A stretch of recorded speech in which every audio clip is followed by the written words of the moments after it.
जी, इमरान खान और बुशरा बीबी का जो आज इद्दत केस की समाअत थी, बैरिस्टर सलमान सफ्दर साहब आ रहे हैं, इनसे बात करते हैं। क्या कहना चाहेंगे आज के केस के हवाले से?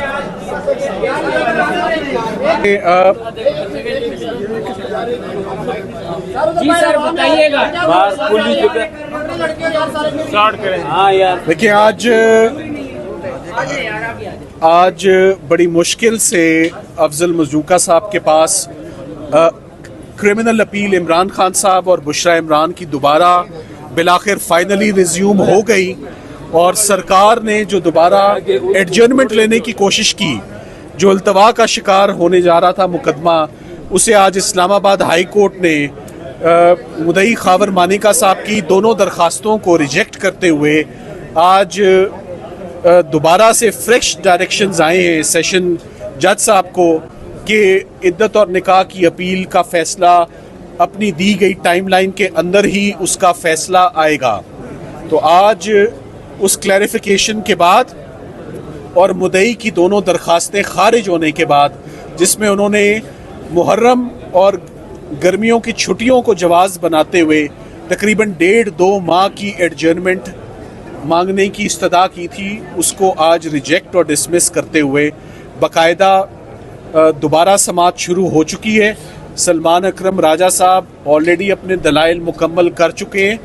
इस वक्त मोहतरमा बुशरा बीबी के बिहाफ पर मैं अपने सबमिशंस दे रहा हूं, जो कि इंशाल्लाह कल सुबह तक वो भी कंक्लूड हो जाएंगे और परसों आप इद्दत और निकाह के केस में जो डिसीजन एक्सपेक्टेड है वो आप सुनेंगे। आज की अपील में जो मुख्तसरन मैं जो आपको बता सकता हूं, वो आज यही बात हुई है कि ये पॉलिटिकल विक्टिमाइजेशन का केस है और इस किस्म का केस आज से पहले कभी भी ज़ाब्ता फौजदारी में ऐसे क्रिमिनल केसेस ना कोई रिपोर्टेड जजमेंट्स हैं, ना कोई ऐसी प्रोसिक्यूशंस होती हैं और इसमें 2000 दिनों की ताख़ीर है और जो पहले मुदई थे इस केस में उनको तब्दील किया जाता है। गवाह वही रहते हैं मगर मुदई चेंज हो जाता है और उसके बाद जो बेशतर पॉइंट्स पर जज साहब ने नोट किया कि जो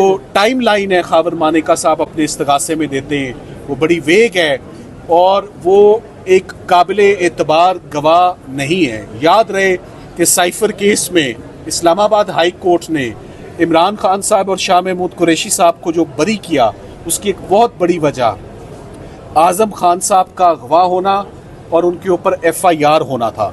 इसी तरह खावर मानिका साहब भी 6 साल के बाद जब उन्होंने ये इस्तगासा दायर किया, उसे चंद रोज़ पहले ही उनके ऊपर क्रिमिनल केसेस हुए, वो अगवा हुए, फिर वो गिरफ्तार हुए और फिर वो जब सामने मंजर आम पर आए तो उन्होंने इस केस का इस्तगासा करने का बेड़ा उठाया, जिसमें उन्होंने सिर्फ अकेले इस इस्तगासे को साबित करने की कोशिश की है।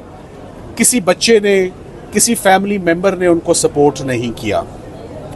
2000 दिनों की ताख़ीर, फैमिली मेम्बर्स का ना आना, पहले किसी और शख्स का, एक स्ट्रेंजर का ये इस्तगासा दायर करना और जो सबसे इम्पॉर्टेंट बात है इद्दत और निकाह के केस में, इद्दत और निकाह के केस में सोसाइटी क्या कहती है, सोसाइटी किस हद तक इस एक्टिविटी को या इन एक्शंस को एज क्रिमिनल बिहेवियर रिकग्नाइज करती है। The answer is no. ना कोई ऐसी प्रोसिक्यूशंस होती हैं, ना कोई ऐसी जजमेंट्स हमारे पास मौजूद हैं।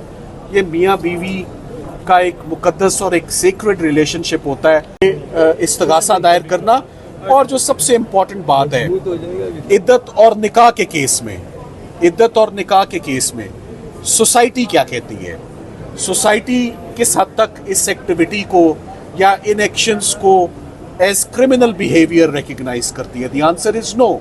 ना कोई ऐसी प्रोसिक्यूशंस होती हैं, ना कोई ऐसी जजमेंट्स हमारे पास मौजूद हैं। ये मियाँ बीवी का एक मुकद्दस और एक सीक्रेट रिलेशनशिप होता है जिसमें खातून इज़ द बेस्ट जज। इस तरह की प्रोसिक्यूशंस होना और सज़ाएं होना, जज साहब ने आज बड़ी अच्छी बात की। उन्होंने कहा सलमान साहब 3:29 के बाद मैं उठ जाऊंगा, मैं आपका एक नुक्ता भी नहीं सुनूंगा। मैंने कहा ये बहुत खूबसूरत बात है जज साहब ने अडयाला जेल में तो रात 11:15 बजे तक कार्रवाई की, सिर्फ इसी बात पर ये बरी कर दें आप इनको कि आप 3.5 से ऊपर काम करने को तैयार नहीं, तो एक इस्तगासे के केस में जिसकी 7 साल सज़ा होती है, मियाँ बीवी के मामले में जज साहब उठ के जेल चले जाते हैं, जहाँ पर सिर्फ ख़तरनाक लोगों के ट्रायल्स होते हैं, दहशत गर्दों के होते हैं, नैब के होते हैं। वहाँ इद्दत और निकाह का केस जो है वो रात 11-12 बजे तक चलता रहा, 1 तारीख को, 2 तारीख को, 3 तारीखों को। 3 तारीखों में केस कंक्लूड हो जाता है, बड़े ऑब्जेक्शनेबल तरीके से ये ट्रायल कंक्लूड होता है। फेयर ट्रायल के तमाम तकाज़ों की धज्जियाँ उड़ाते हुए ये ट्रायल कंक्लूड हुआ।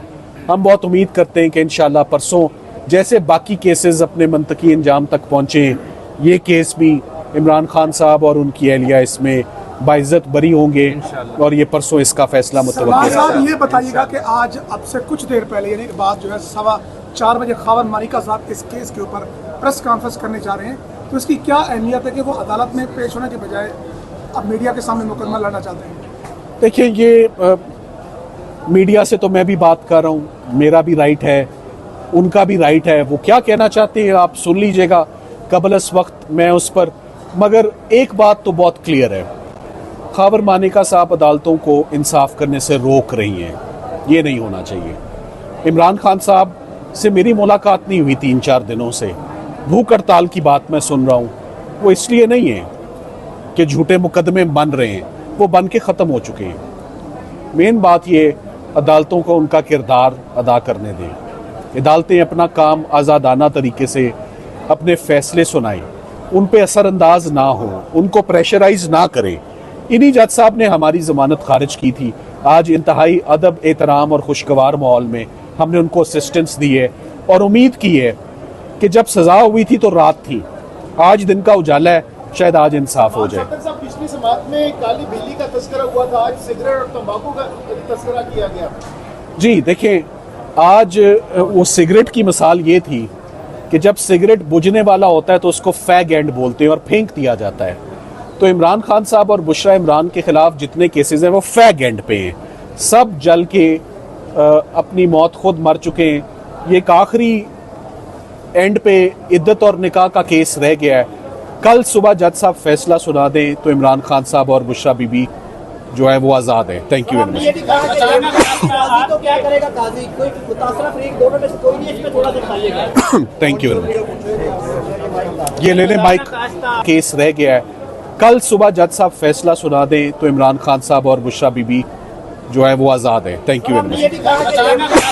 तो क्या करेगा काजी? कोई मुतासरा फरीक दोनों में से कोई नहीं, इसमें थोड़ा दिखाइएगा।